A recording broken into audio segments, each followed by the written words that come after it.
Hello viewers, I Dr. SBK Lal welcome you all in my YouTube channel. इस YouTube channel में आपका बहुत बहुत स्वागत है। आज हम आपके लिए लेकर के आए हैं कैपेसिटर।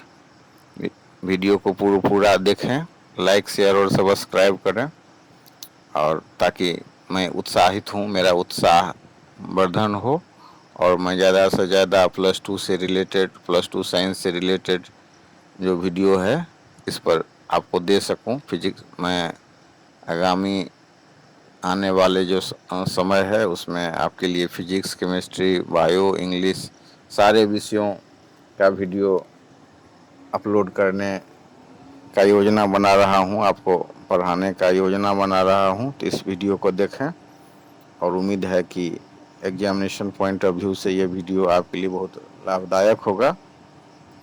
तो आज हम शुरू करते हैं कैपेसिटर। कैपेसिटर होता क्या है? तो कैपेसिटर को जो आप ऐसे परिभाषित कर सकते हैं, ये एक अरेंजमेंट होता है। कौन चीज़ के लिए अरेंजमेंट होता है? तो large amount of electric charge को स्टोर करने का एक अरेंजमेंट होता है, एक डिवाइस होता है, एक व्यवस्था होती है। और उस large amount of electric charge को कहाँ आप स्टोर करते हैं? तो उसको आप स्मॉल स्पेस में स्टोर करते हैं। तो इस हिसाब से हम लिख सकते हैं, A capacitor is an arrangement for storing large amount of electric charge and hence electric energy in a small space. तो यहाँ पर हम ले रहे हैं दो ठो प्लेट ले रहे हैं, एक प्लेट ले रहे हैं A और दूसरा ले रहे हैं B। A को क्या कर रहे हैं? तो हम बैटरी से कनेक्ट कर देते हैं, बैटरी से प्लस टर्मिनल से कनेक्ट करके इस पर प्लस चार्ज दे देते हैं। अब प्लस चार्ज दे देने पर क्या होगा? इसके नज़दीक में जो बी चार्ज है जिसको हम कनेक्ट नहीं किए हैं, इंडक्शन से इस पर चार्ज फॉर्म हो जाएगा। नियरर जो इसका भाग है उस पर हो जाएगा माइनस चार्ज और जो फार्दर है उस पर प्लस चार्ज हो जाएगा। उसके बाद हम क्या करेंगे? तो इसको हम जो अनचार्ज वाले को पृथ्वी से जोड़ देंगे, अर्थ से जोड़ देंगे। तो इसको हम लिखेंगे कि capacitor is an arrangement for storing large amount of electric charge and hence electric energy in a small space. Usually a capacitor consists of a system of two conductors separated by an insulating medium. After the two conductors are charged by connecting them to the two terminal of a battery. At first we take an insulated metal plate A. Some positive charge is being given to this plate till its potential becomes maximum. After that we take another insulated plate B near the plate A. We may find a negative charge is produced on the nearer face of B and an equal positive charge develops on the further face of B. The induced negative charge tends to decrease the potential of A and the induced positive charge tends to increase the potential of A. As the induced negative charge is closer to A, it is more effective. The overall potential of A reduces and hence some more charge can be given to A to raise its potential to some maximum value. Thus capacity of conductor A has increased by bringing another uncharged conductor B in its vicinity. Now we connect the plate B to earth. The induced positive charge on B being free, the induced negative charge on B however stays on it is bound to positive charge on A. Due to the induced negative charge on B, potential of A is greatly reduced. Thus a large amount of charge can be given to A to raise it to the maximum potential.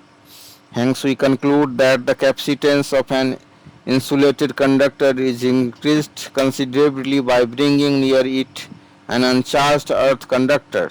Such an arrangement of two conductors separated by a dielectric medium is said to form a capacitor or condenser. इस हिसाब से आप इसको समझ सकते हैं कि conductor capacitor का निर्माण कैसे होता है।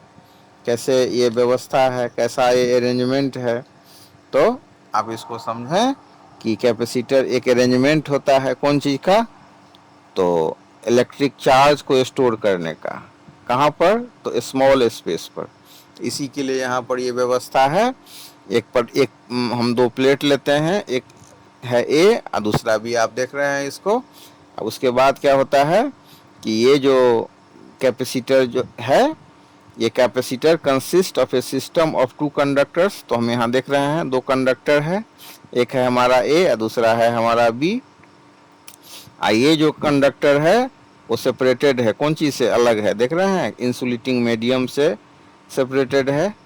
उसके बाद क्या होता है कि ये two conductors are charged by connecting them to the two terminals of a battery. Battery के टू टर्मिनल से इसको हम कनेक्ट कर देते हैं कंडक्टर को।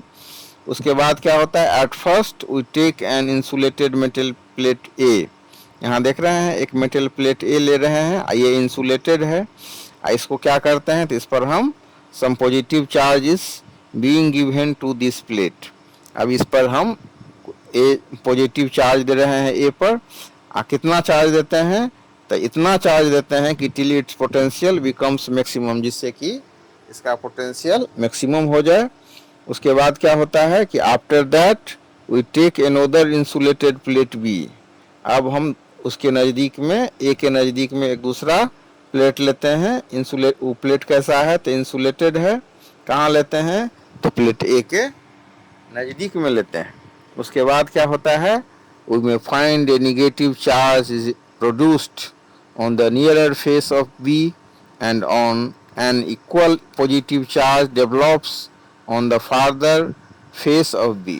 अब हम क्या देख रहे हैं कि A के नज़दीक वाला B, A के नज़दीक जो B का भाग है वहाँ पर माइनस चार्ज इंड्यूस्ड होता है, और जो B का वह भाग जो A से थोड़ा सा फार्दर है उस पर क्या होता है, तो मतलब पॉजिटिव चार्ज डेवलप होता है, पॉजिटिव चार्ज इंड्यूस्ड होता है। मतलब जो नियरर पोर्शन है बी का, ए के नज़दीक जो नियरर है उस पर होता है निगेटिव चार्ज, और जो फार्दर इंड है उस पर होता है पॉजिटिव चार्ज। इस हिसाब से इसको हम समझ सकते हैं।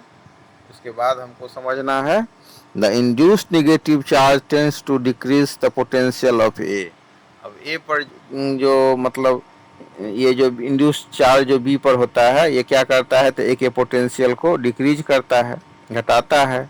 And the induced positive charge tends to increase the potential of A. और बी पर जो पॉजिटिव चार्ज इंड्यूस्ड होता है वो क्या करता है, तो ए के पोटेंशियल को इंक्रीज कर देता है। As the induced negative charge is closer to A. अब जो ए के नज़दीक जो इंड्यूस्ड निगेटिव चार्ज डेवलप होता है, इट इज़ मोर इफेक्टिव, यह बहुत ही प्रभावशाली होता है।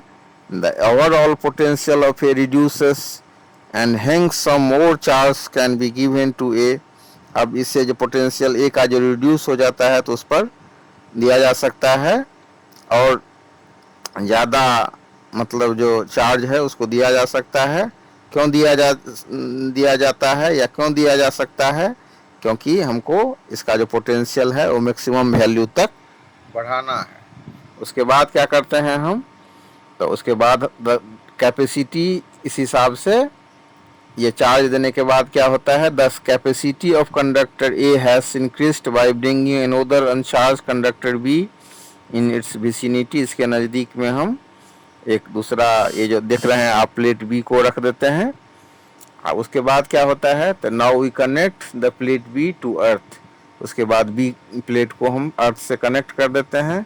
The induced positive charge on B being free. इससे क्या हो जाता है कि जो इंड्यूस्ड पॉजिटिव चार्ज है बी पर, जो प्लस चार्ज है वो फ्री हो जाता है, तो बचता है सिर्फ माइनस चार्ज।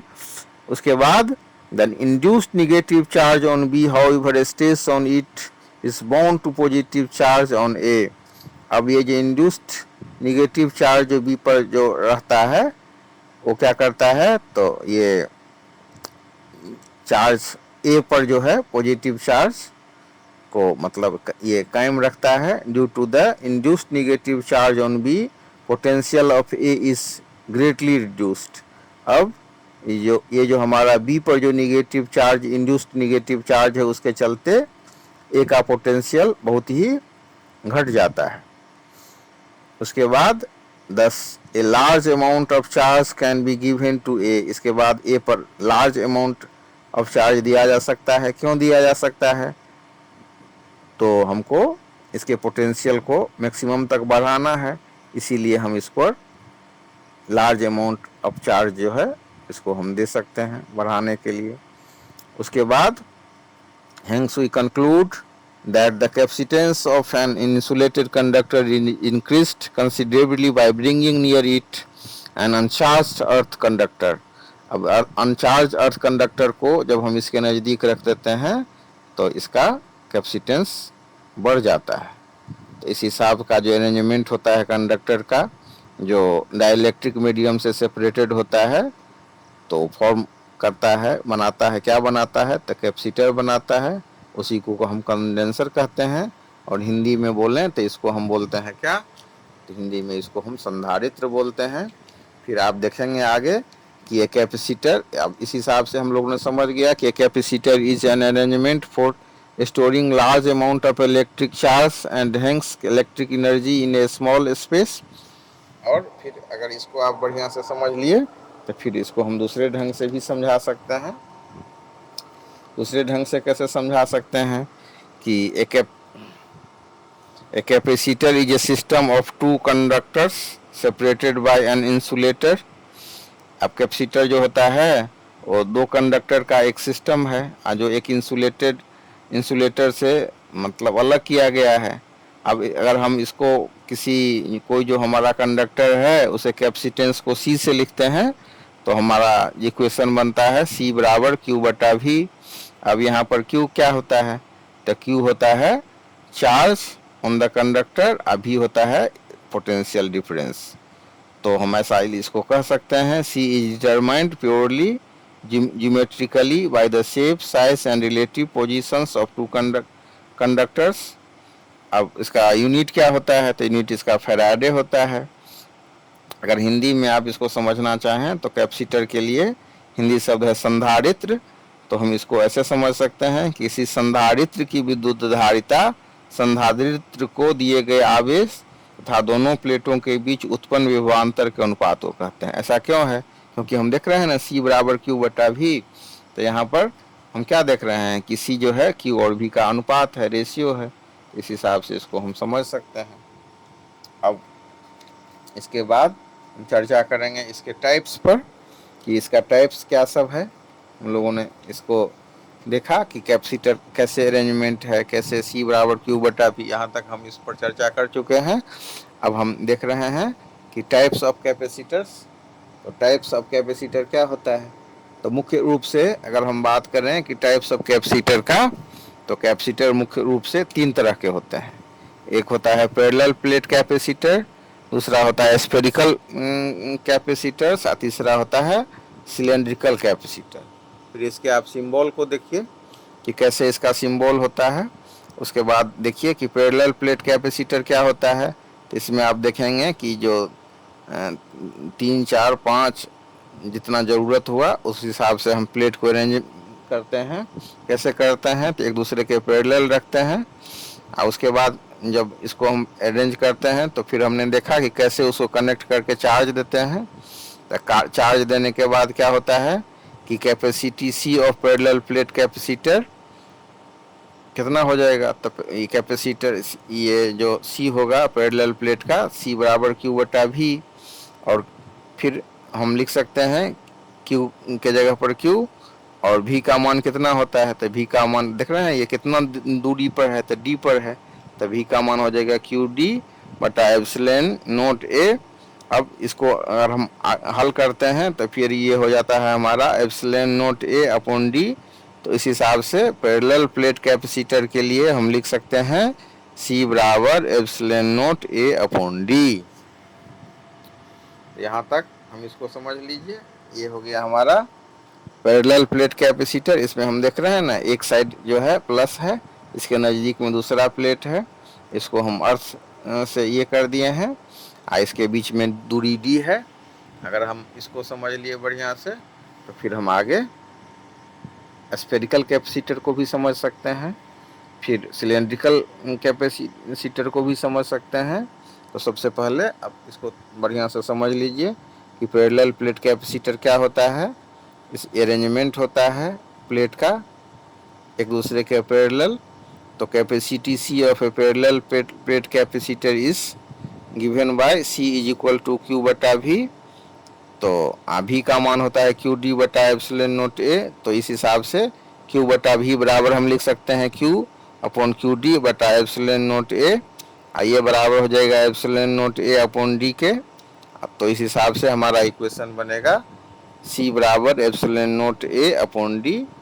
तो हम लिख सकते हैं कि when plates of capacitors are separated by a dielectric medium of relative permittivity epsilon naught R बराबर के, तो इसका कैपेसिटी कितना हो जाएगा। तो इसका कैपेसिटी हो जाएगा सी एम बराबर epsilon A upon D. Epsilon बराबर होता है epsilon R into epsilon A into A. तो ये हमारा हो जाएगा एप्सिलॉन ए अपॉन डी बराबर epsilon R into epsilon naught into A upon D. ये बराबर हो जाएगा एप्सिलॉन आर का। तो इस हिसाब से सी जीरो बराबर के सी जीरो। तो हम इसको लिख सकते हैं कि दैट इज सी एम बराबर के सी जीरो। तो ये हो गया हमारा इक्वेशन, इसकी हो गया पैरेलल प्लेट के लिए। अब हम देखते हैं स्फेरिकल कैपेसिटर के लिए। तो स्फेरिकल कैपेसिटर की जो बात होगी तो हम लिख सकते हैं स्फेरिकल कैपेसिटर सी बराबर 4 pi epsilon naught R A R B upon R B minus R A. तो स्फेरिकल कंडक्टर पर अगर हम क्यू आवेश देते हैं तो उसका विभव कितना होगा भी। अब भी का मान अगर Q upon 4 pi epsilon naught into R है तो गोला की जो धारिता है स्फेयर का की धारिता सी जो है, तो हम फार्मूला से जानते हैं ना सी बराबर क्यू बटा भी। तो ये हो जाएगा हमारा सी बराबर क्यू बटा भी बराबर Q upon 4 pi epsilon naught R. क्यों क्यू के जगह पर हम क्यू लिख दिए हैं। भी का वैल्यू होता है क्यू बटा 4 pi epsilon naught into R. तो भी के वैल्यू को अगर हम इसमें पुट कर देते हैं तो हमारा ये हो जाएगा स्फेरिकल कैपेसिटर का सी बराबर हो जाएगा क्यू अपॉन, ये हमारा हो जाएगा क्यू अपॉन क्यू बटे 4 पाई एप्सिलॉन नोट आर। तो ये बराबर हो जाएगा हमारा 4 पाई एप्सिलॉन नोट आर। तो इस हिसाब से हम कह सकते हैं कि स्फेरिकल कैपेसिटर के लिए C is proportional to R। अब हम आते हैं कैपेसिटी ऑफ सिलेंड्रिकल कैपेसिटर। तो कैपेसिटी ऑफ सिलेंड्रिकल कैपेसिटर कितना हो जाएगा। तो ये हो जाएगा हमारा C बराबर 2 pi epsilon naught L upon log R B upon R E base E. इस हिसाब से हमारा हो गया ये। अब हम इसको देख लिए, स्फेरिकल भी देख लिए, सिलेंड्रिकल भी देख लिए। अब हम देखते हैं, अब हम चर्चा कर रहे हैं आपको ग्रुपिंग का। ग्रुपिंग कैसे होता है। तो ग्रुपिंग में जैसे रेजिस्टेंस में होता है ना पैरेलल जो कितना इक्विवेलेंट होता है, अगर मतलब R1 R2 R3 हो सीरीज में जोड़ रहे हैं तो इक्विवेलेंट होता है ना R बराबर R1 जोड़ R2 जोड़ R3 सीरीज में। तो इसका ठीक उल्टा आपको कैपेसिटर में होगा। जब सीरीज में होगा तो 1/CS बराबर 1/C1 जोड़ 1/C2 जोड़ 1/C3 हो जाएगा। और अगर ये मतलब पैरेलल कैपेसिटर है तो इसका जो इक्विवेलेंट हो जाएगा CP बराबर C1 जोड़ C2 जोड़ C3। तो इस हिसाब से हम इसको समझ सकते हैं, बहुत आराम से समझ सकते हैं। तो जो ध्यान में रखना है, अगर आप रेजिस्टेंस को समझ ली है उसके ग्रुपिंग को, तो ये कैपेसिटर के भी ग्रुपिंग को समझ लेंगे, समझ सकते हैं।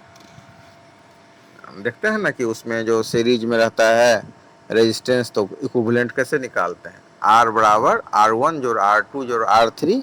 यहाँ पर क्या हो जाएगा, उसका उल्टा हो जाएगा 1/CS बराबर 1/C1 जोड़ 1/C2 जोड़ 1/C3। ये कैपेसिटर जो पैरेलल में होगा तो ये CP बराबर हो